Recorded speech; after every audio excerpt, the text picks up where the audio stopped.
It seems the left will stop at nothing to advance their agenda.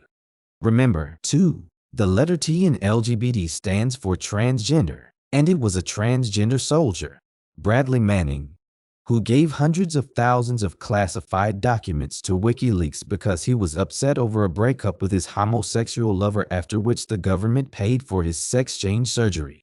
This would not have happened if Obama had not paved the way for such people to be in uniform. After being discovered and court-martialed, Manning went to prison. Then he called himself Chelsea Manning, although he was locked up for a short while for espionage, for which anybody else might have been executed. He was pardoned by gay-friendly Barack Obama and released from prison to live out his life as a fraudulent woman. So, did we learn nothing from that?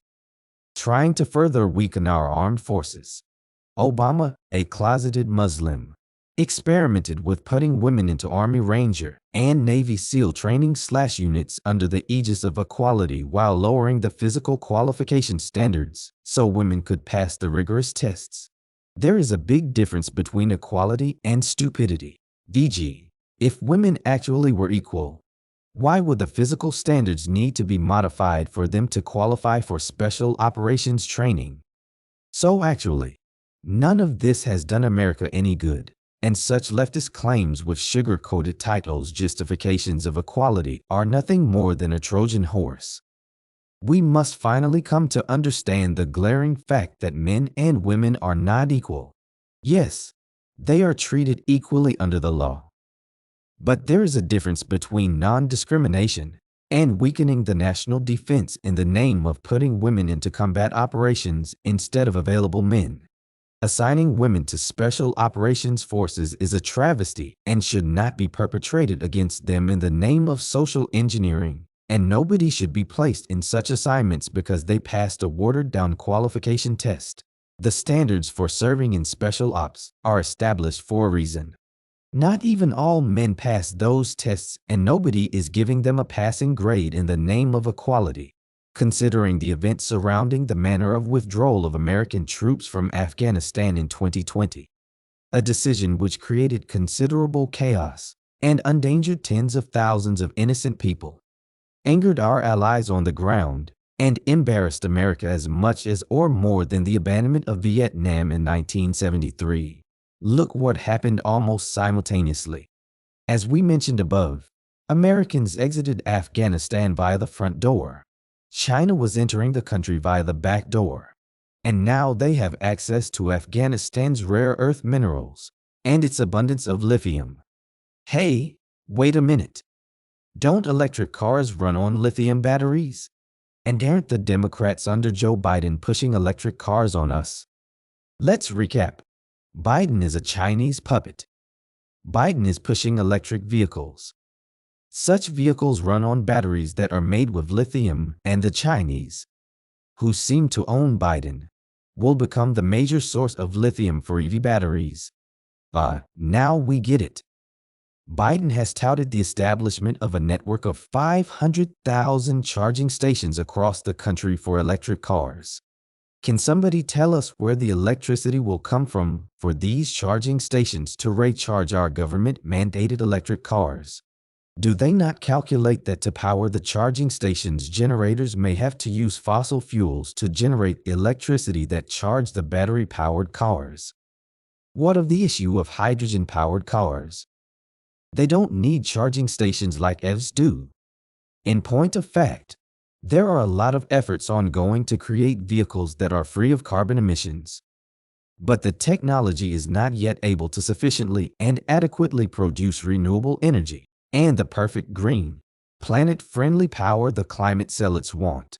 And there is a good way to prove that climate change will not destroy the Earth. It won't. The climate has changed throughout history and didn't destroy the Earth. So why would it be any different now? In addition, the radicals working through a compliant Joe Biden demand we go to solar energy, and solar panels are made in China. Just more food for thought. Embarrassing America on the world stage has been a Chinese goal and a hallmark of our brain-damaged faux president, Joe Biden. Is there a connection? Remember what we said above. Criticizing, discrediting, and embarrassing America is a requirement that pleases the Chinese Communist Party and brings about financial rewards and CCP blessings. As a sidebar, Biden, who for some unexplained but increasingly obvious reason seems to be soft on China, has been in politics his entire life. There is no evidence he came from an affluent family. Has been a salaried politician for 5 decades, during which he became a multimillionaire.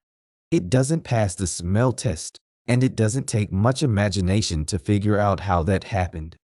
China helped Biden win the 2020 election. Or so say a lot of people. Is Biden's incompetency, frailty, falling upstairs and off bicycles, mental decline, and such the reason behind why China wanted Biden to win the presidency without even campaigning?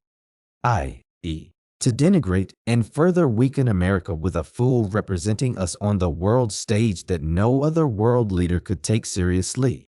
Does going from a John F. Kennedy and Ronald Reagan to our first womanizer, Bill Clinton, to a president who couldn't produce a birth certificate, had a history of drug use and homosexual tendencies, to a blatantly corrupt president whose decisions are disastrous and who can't remember his own lines even if he's reading a teleprompter? Does this signal a decline in American leadership and reliability? China is hoping the world thinks so. But have they calculated the fact that Biden is a temporary hire? Quoting a New York Times article, Breitbart says Hunter Biden and his business partner, Devon Archer, were involved in a fund that reportedly pursued an investment from a government-owned bank in China. This is reminiscent of Hunter Biden holding a place on the board of Burisma, a corrupt Ukrainian energy company, and receiving a salary of $1 million a year despite having no knowledge of Ukraine, its language, its culture, or the energy business. Interesting, but not hard to predict. His salary was cut dramatically when his father was no longer vice president. Hunter has engaged in countless attempts at influence peddling, and that seems to be his only skill set. Is there a pattern here? Did the taxpayer-sponsored trip to China in 2013 secure from Biden an agreement based on the same requirements as others who want to enter Chinese markets and get Chinese money? Connect these dots. 2. The Chinese have made it their goal to displace America politically, militarily, financially, and more, and are working inside and outside the country to embarrass us, ruin our economy, and make us irrelevant on the world stage.